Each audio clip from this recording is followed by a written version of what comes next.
The town of Silver Creek baked under the relentless Arizona sun, a scatter of clapboard buildings clinging to life against the edge of the desert. Dust hung in the air like a veil, and every breath carried the taste of grit and heat. Wagons groaned down the single street, and horses stamped impatiently outside the saloon where the piano's weary keys sang half-forgotten tunes. On the north ridge, overlooking it all, stood the Thornton Ranch, a proud estate of weathered timber and wide corrals. It was here that Abigail Thornton, the colonel's daughter, lived her quiet life, a golden-haired figure out of place in a land of dust and gunpowder. At 18, Abby was known throughout the territory for her beauty, soft blue eyes, skin untouched by the sun, and a voice like morning rain. But what folks whispered most was that she was innocent. Too innocent for the wild frontier. Her father, Colonel Henry Thornton, had fought the Apache Wars and carved a ranch from the wilderness. He ruled his household like a military outpost, discipline, order, and the unspoken command that his daughter was to be shielded from the roughness of life beyond the fences. To the colonel, the West was a place of savagery and lawlessness, something to be conquered and contained. To Abby, it was a place of mystery. She watched the desert as if it were alive. The red cliffs, the thunderclouds gathering over the horizon, the distant echo of drums that rose from the canyons when the wind was right. She'd grown up hearing stories of the Apache, the fierce riders who slipped like shadows through the hills. The townsfolk called them devils, but Abby wondered if they were truly monsters, or simply people fighting to survive. Each morning, she rode her chestnut mare, Daisy, beyond the fences her father forbade her to cross. She liked to feel the air on her face, the freedom that came when no one watched her. Too far, her father would warn. That land belongs to the Apache. They don't take kindly to trespassers. Still, Abby longed for something beyond safety, something she couldn't name. Every Sunday, a young cavalry officer, Lieutenant James Cartwright, came calling. He was a fine man by any measure, tall, clean-cut, and well-spoken, the kind of husband any father would trust with his daughter. He'd fought beside Colonel Thornton and was already spoken of as a future commander. James brought Abby wildflowers, read her poetry from back east, and spoke of the life they might have. A house in Santa Fe, maybe a posting in Fort Bowie, dinners with other officers' wives. It was a dream painted in soft colors, respectable, secure, and utterly lifeless. Abby smiled politely when he spoke, but her thoughts wandered. When he took her hand, she felt nothing but courtesy. When he leaned close, she felt the weight of expectation, the world telling her this was what love was supposed to look like. Yet her heart remained untouched. At night, lying awake, she'd stare at the moon through her window and whisper, "There must be more than this." One afternoon in late summer, the sky stretched cloudless and the air shimmered with heat. The ranch hands had gone to town for supplies, and her father was away on army business. Abby saddled Daisy and rode out, ignoring the invisible line where her father's orders ended and the wilderness began. The land rolled into open prairie, golden with dry grass, and beyond it, the earth rose into jagged cliffs, Apache country. Abby rode on, the thrill of rebellion quickening her breath. She followed a shallow stream that wound between rocks and mesquite, the sunlight flashing on the water. For the first time, she felt truly free. Then it happened, a sudden hiss beneath her horse's hooves. Daisy reared, screaming. Abby clung to the reins, but the world tilted. She fell hard, striking her head on a stone. The world spun into a blur of blue and gold before it went black. When she woke, her head throbbed, and the sky above her had turned to fire, the sun sinking low. A shadow moved across her face. She gasped and froze. Standing over her was an Apache warrior. He was tall and lean, his skin bronzed by the sun, his hair long and black, tied with strips of rawhide. His eyes were dark, not cruel but sharp, watchful. He wore a simple deerskin shirt, and around his neck hung a talisman of bone and turquoise. Abby's breath caught. Every tale she'd heard as a child came rushing back. Raids, scalps, massacres. She scrambled backward, but pain shot through her ankle. The warrior raised his hand, not in threat, but in peace. His voice, when he spoke, was low and steady. "You are hurt," he said in broken English. "Do not move." Abby stared, speechless. He knelt beside her, poured water from a pouch into her trembling hands. "Drink," he said. Something inside her, the fear, the prejudice, the years of warnings, faltered. She drank, her eyes never leaving his. "Who are you?" she whispered. He hesitated. "I am Katan," he said finally. "Hawk who walks alone." The name fit him. Everything about him carried that same air of solitude, proud, unbending, as if the world itself could not command him. He studied her for a moment, then lifted his gaze to the horizon. "White soldiers come this way," he murmured. "You should not be here." Abby blinked, realizing the truth. Patrols from her father's fort often rode through these parts. "My horse ran," she said softly. "I didn't mean—" Katan held up a hand. "Words do not matter. You live. That is enough." Without another word, he lifted her easily in his arms, carrying her toward the shelter of a rocky ridge.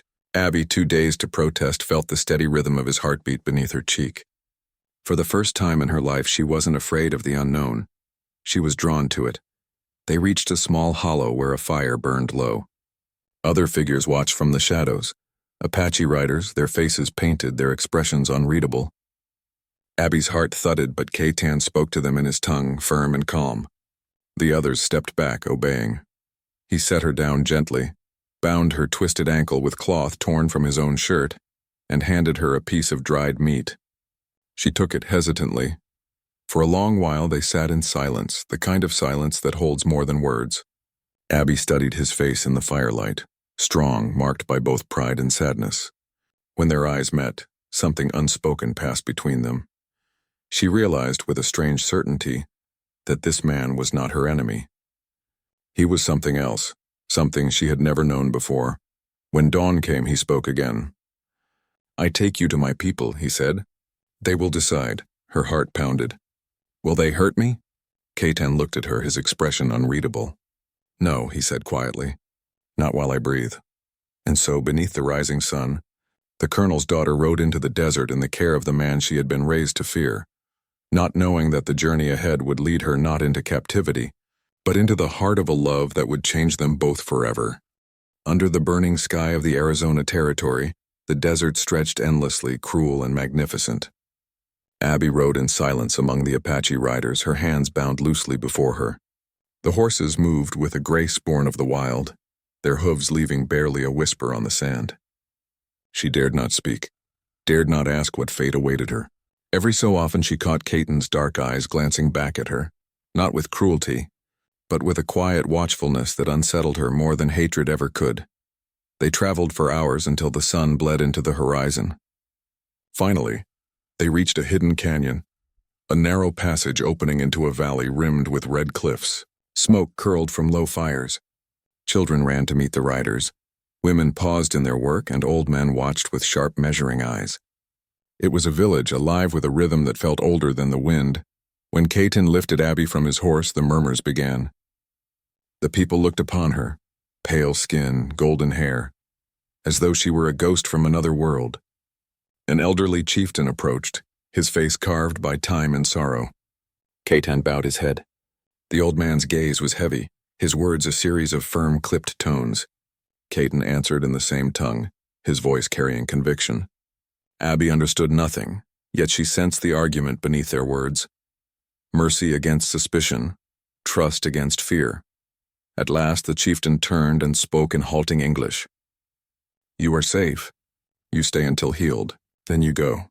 Abby nodded, though her heart trembled. She was led to a small hut near the edge of the camp. The Apache women tended her wounds with herbs that stung but healed quickly. They watched her with guarded curiosity.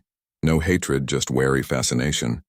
When she tried to thank them, they smiled faintly and spoke words she could not understand. For the first time, she felt less like a captive and more like a lost traveler among strangers. Days passed. The rhythm of the camp began to seep into her bones. The early morning fires, the laughter of children, the steady beat of drums that marked the evenings. The Apache lived with a grace she had never seen among her own people. Every action deliberate, every word purposeful. They wasted nothing, neither time nor spirit. Katan kept his distance at first, speaking only when necessary. Yet she often caught sight of him near the ridge, standing alone against the wind, his silhouette framed by the dying light. The others treated him with respect, even reverence. She learned from whispers that he was a warrior without a family, a man whose kin had fallen to soldiers long ago, men perhaps like her father's. Curiosity overcame fear. One evening, when the sky glowed purple and the fires burned low, Abby approached him. He was sharpening his knife, the blade flashing like quicksilver. "You saved me," she said quietly. "Why?" Katan did not look up.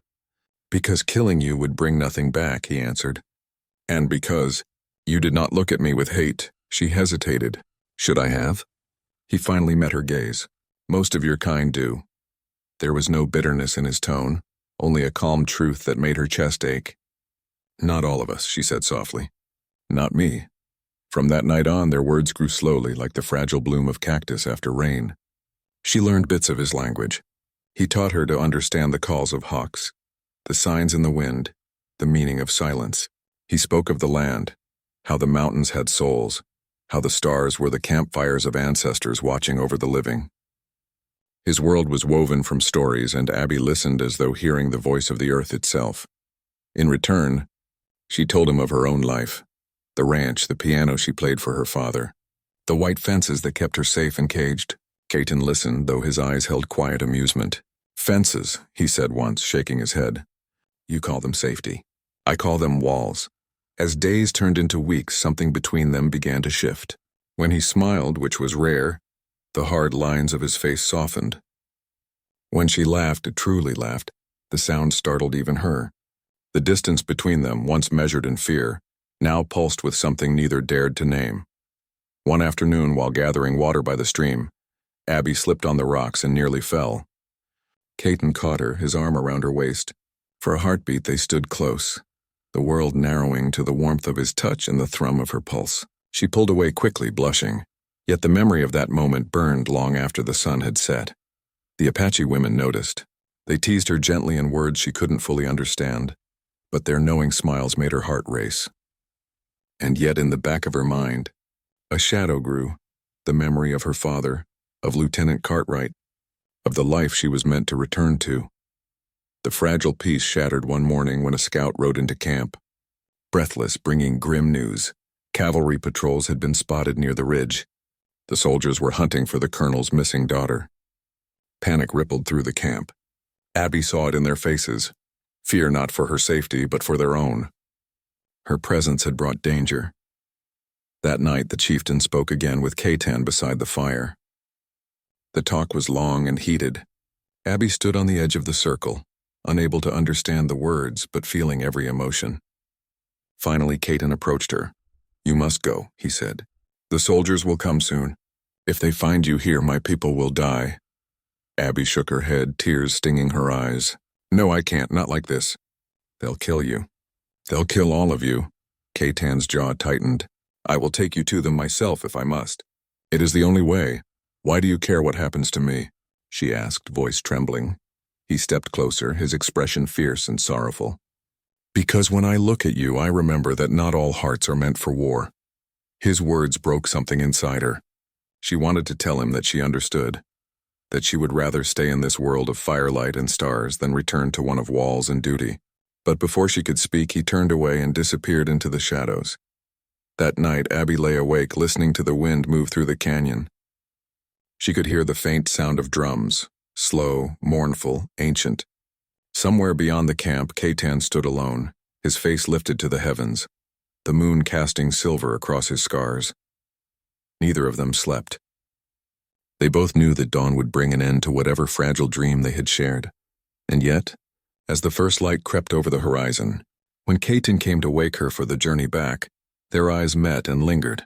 For one unguarded instant, the distance between their worlds vanished. No words were spoken, but the truth lay in that gaze. Two souls from opposite sides of a war, bound by something deeper than understanding. She climbed onto the horse without protest, her heart heavy. The camp faded behind them, swallowed by the desert's vast silence. Ahead lay the world she had known, but it already felt foreign, empty. She did not know if she would ever see him again.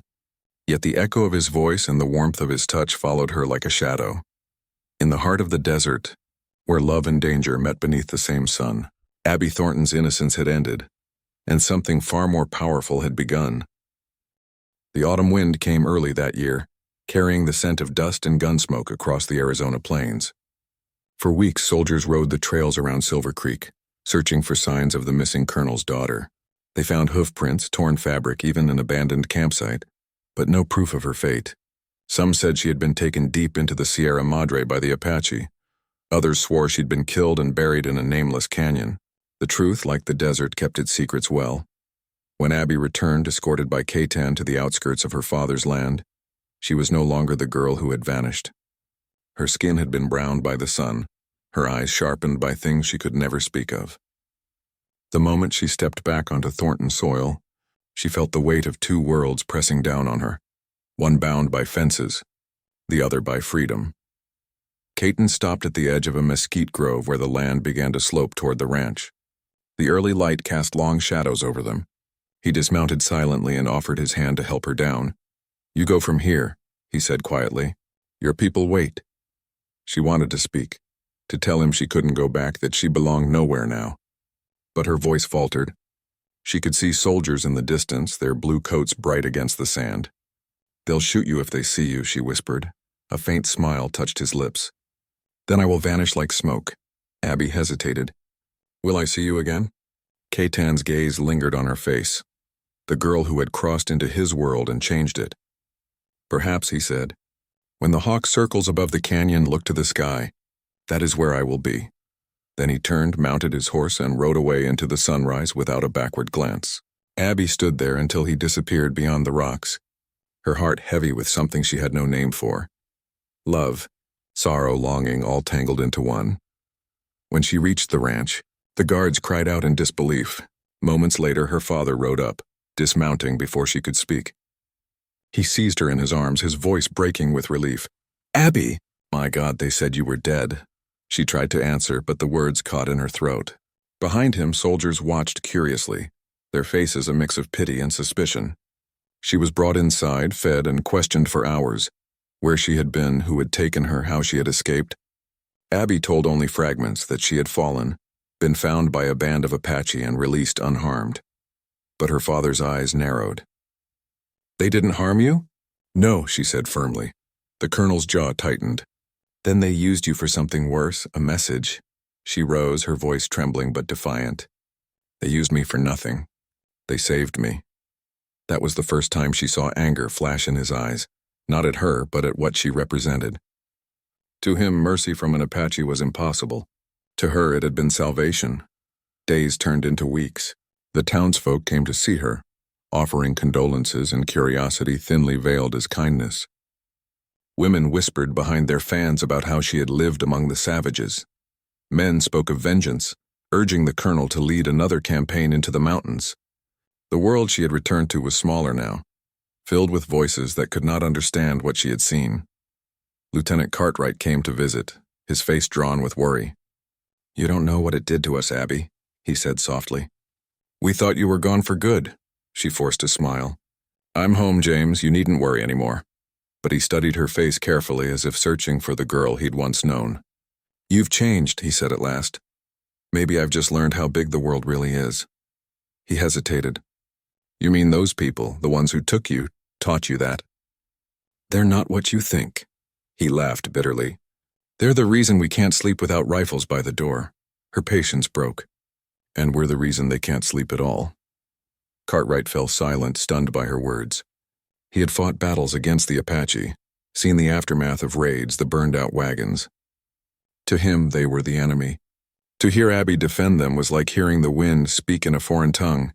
When he left that evening, he told the colonel quietly, "She's not the same girl, sir. They've done something to her." The colonel's expression hardened. "Then I'll see to it she forgets." But Abby could not forget. Every night she dreamed of the canyon, of firelight dancing against redstone, of laughter, of a voice calling her name on the wind.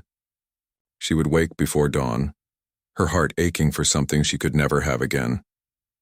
One evening, while riding alone beyond the ranch fences, she heard it, a cry from above.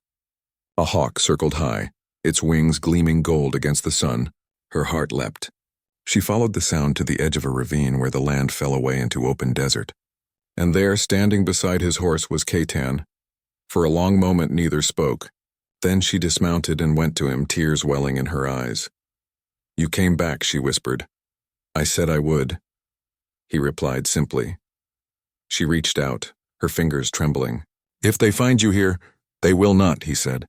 I came to see if you are safe. I am, she lied. He studied her, seeing the sadness she tried to hide. You are not meant for cages, Abby Thornton. She shook her head. But that's what this life is. They all look at me like I'm a stranger. I can't breathe here anymore. Caton stepped closer, his voice low. Then come with me. Leave this place. There is a world beyond fences. A world that asks for nothing but your heart. Her breath caught. If I go, my father will never forgive me. They'll call me a traitor. And if you stay? He asked. She looked away. Then I'll live a lie until I die. The wind swept between them, carrying the scent of rain. For a heartbeat, it seemed the whole desert held its breath. Then Caton reached for her hand, not in possession, but in offering. The path of the heart is the hardest, he said softly. But it is the only one worth walking. For a moment she wanted to take it. To run, to disappear into the wild with him and never look back. But the sound of distant gunfire shattered the moment. Soldiers drilling near the fort. The world came rushing back, cruel and real. You must go, she said, her voice breaking. If they see you, Caton nodded. Then I go. But remember this, Abby Thornton. No matter what they teach you about love, it is not obedience. It is not duty. It is the courage to see another's soul and call it your own. He mounted his horse and turned toward the horizon. She wanted to call after him, but the words froze in her throat. When he was gone, she sank to her knees, tears mixing with the dust. The hawk still circled above, its cry echoing like a promise she couldn't bear to keep. By the time she rode back to the ranch, night had fallen. Her father waited on the porch, his face stern. You've been gone too long again, he said coldly. You'll not ride alone anymore. Yes, father, she replied quietly. But her eyes, once so soft and uncertain, now held a quiet fire he could not extinguish. In her heart she belonged no longer to Silver Creek, nor even to the world of her birth. She had crossed a line that could never be erased, the invisible border between fear and understanding, between obedience and love. And somewhere in the vast silence of the desert, a proud Apache warrior rode beneath the stars, knowing that though the world might keep them apart, their souls had already found one another, bound not by blood or law, but by the fiercest kind of love, the kind that lives on even when the world forbids it. Winter came to the Arizona territory like a slow-moving ghost, dusting the mesas with frost and stilling the desert winds. The people of Silver Creek spoke less of the missing months, the strange tale of the colonel's daughter and her time among the Apache. The gossip had died down, but the whispers had not. To the townsfolk, she had returned alive, yet not the same. Abigail Thornton moved like a spirit through her father's grand ranch house. Her beauty had not dimmed, but the softness of girlhood had hardened into quiet strength. Her laughter was rare now. She spent long hours by the window, watching the horizon where the red desert met the sky. At times she thought she heard him, Caton, in the sigh of the wind, in the lonely cry of hawks that circled the canyons at dusk. She dreamed of him often, the way his voice sounded in the firelight, the warmth of his hands, the calm in his eyes when he'd said goodbye. But her father, Colonel Thornton, could not bear the sight of her silence. To him, every trace of the Apache in her eyes was an insult to his blood and his past. So he arranged what he believed would save her, a respectable engagement to Lieutenant James Cartwright, her one-time suitor and the man he trusted more than any other. James came to her again that winter, full of gentle persuasion. You've suffered enough, Abby, he told her, his hand resting lightly on hers. Let me give you peace. We'll go east, leave this place behind. You'll forget what happened. She looked at him, kind, honorable, well-intentioned, and felt only a deep ache. Peace? She said softly. You can't marry peace into a heart that's still alive. He frowned. Alive? Abby, what you feel amidst confusion. You were frightened. You've built something in your mind that isn't real. Her voice turned to ice. Don't tell me what's real, Lieutenant. That was the end of it between them, though neither her father nor the town would see it that way. They spoke of her as a poor girl touched by wildness, a spirit broken by savages. The gossip gnawed at her until she could no longer step into the chapel or the mercantile without feeling eyes upon her. So she rode, often and far. The open land became her only refuge, but she never rode beyond the old line of mesquite trees that marked the edge of the Thornton land. Beyond that was Apache territory, and with it danger and memory in equal measure. One bitter morning, a cry shattered the calm. The town bell clanged. Riders thundered down from the north, shouting of an outlaw raid. A band of deserters and drifters who had hit the stagecoach near Silver Creek, taking horses, supplies, and blood. By nightfall, the raiders reached the Thornton Ranch. Their leader, a scarred man named Vince Mallory, was an old soldier turned bandit, a man who hated the army, the law, and anyone who bore either's name. He and his gang stormed through the ranch gates, guns drawn. Abby was in the barn when the chaos began. She heard shouting, gunfire, the terrified screams of the ranch hands. She ducked behind a hay cart as Mallory strode in, his face half-shadowed by lantern light. "Well now," he sneered when he saw her. "Ain't you a fine sight out here in the cold?" He grabbed her arm, yanking her close. "Colonel's girl, eh? He'll fetch us a fine bit of ransom." Abby fought back, slapping him across the face. He laughed, more amused than angry. "Feisty. I like that." Before he could say more, a sound broke through the night, a sharp whistle like the cry of a hawk. Mallory turned, confused. A shadow moved at the edge of the barn, silent and swift. The lantern flame flickered, then burst as an arrow sliced through it. In the chaos that followed, the outlaw's laughter turned to screams. A figure stepped from the darkness, tall, lean, his face painted with the black streaks of war. Katan. Abby gasped his name. He moved like wind and thunder, striking with the precision of a hawk in flight. The barn erupted in smoke and shouting. One by one, the raiders fell until only Mallory remained. He swung his revolver, firing wildly. Katan darted aside, grabbed his wrist, and with a sharp twist sent the gun spinning into the straw. When it was over, Mallory lay unconscious, bound with his own belt. Katan turned to Abby, his chest heaving, blood streaked along his arm. "Are you hurt?" he asked. She shook her head, still trembling. "You're bleeding." "It is nothing," he said, brushing it aside. Tears filled her eyes. "You came back." Katan looked at her as though no time had passed. "The wind carried your name. I followed it." For a long moment they stood facing each other in the barn's smoky half-light, two souls caught between war and tenderness. Then the sound of horses echoed from beyond the ranch. Soldiers and her father's men answering the alarm. "You must go," she whispered urgently. "If they find you here," but Katan did not move. "If I go now, they will say you were saved by chance. I want them to know the truth."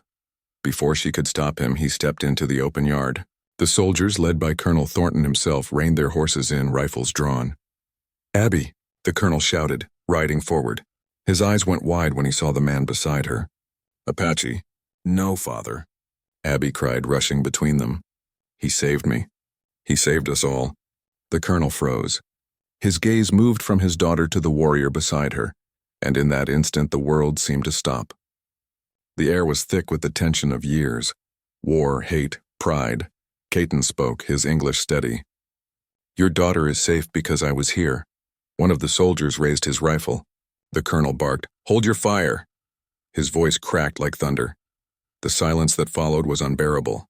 Abby clutched Katan's arm, her eyes pleading. "Please," she whispered to her father. "Let him go." The colonel's jaw tightened. He had lost too many men to the Apache to ever forgive their kind. Yet in Katan's face he saw not the enemy but a man. A man who had risked his life to save his child. At last the colonel lowered his gun. "Go," he said quietly. "Before I change my mind." Katan nodded once. "I go, but I will come again. The desert remembers those who belong to it." And then he was gone, vanishing into the darkness as quickly as he had come. For days after, Silver Creek could talk of nothing else. The colonel's daughter saved by a savage, the same one who had once taken her months before. Some called it fate, others folly. But Abby no longer cared for the opinions of men. Her father forbade her to speak of Katan again, but she defied him in silence. Every evening she walked to the edge of the desert where the mesquite trees grew sparse, standing there until night swallowed the land.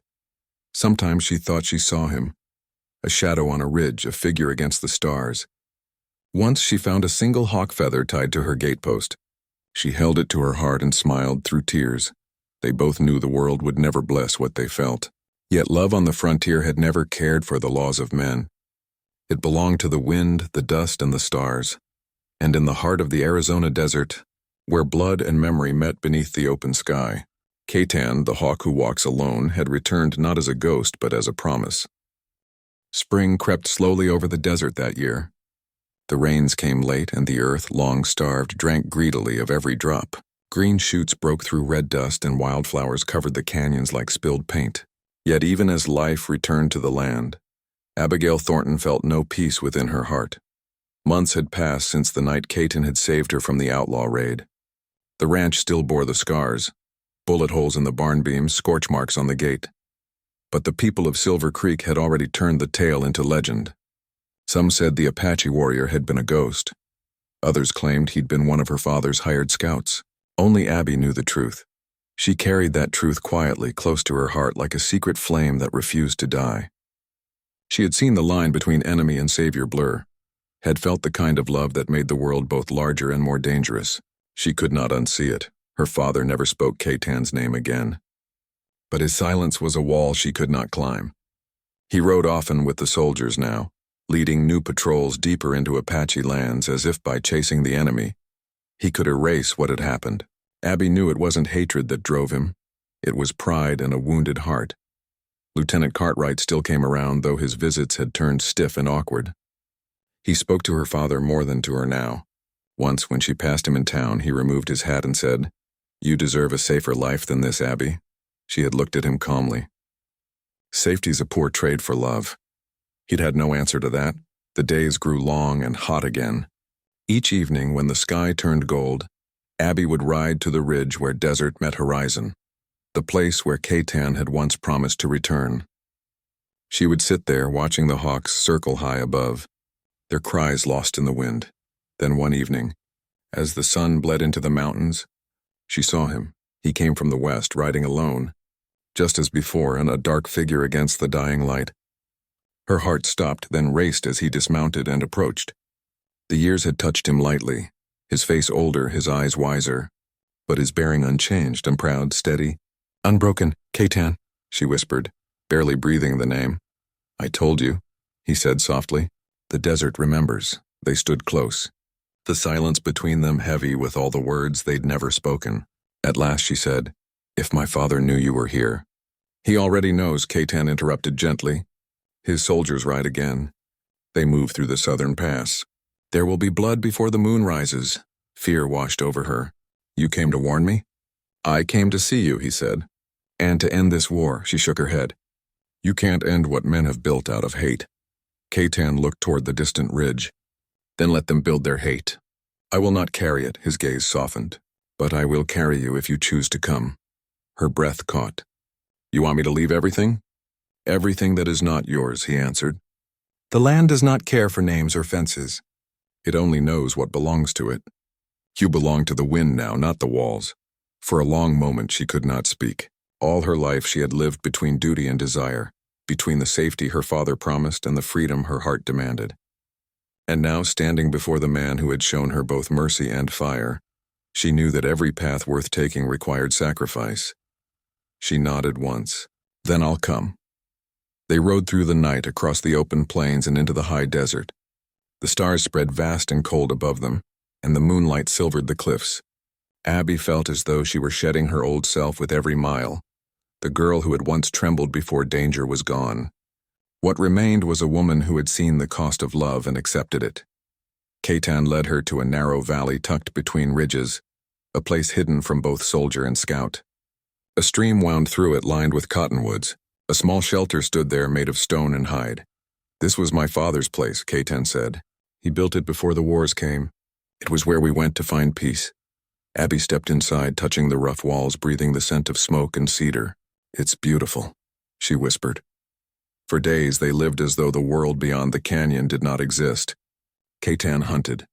Abby tended the fire, gathering herbs and water. They spoke little, needing no words. At night they lay beneath the stars, the sound of crickets and wind filling the silence. He taught her to ride bareback, to follow the signs of the earth, the prints of deer, the direction of wind through the grass. She learned quickly, laughing when she fell, rising to try again.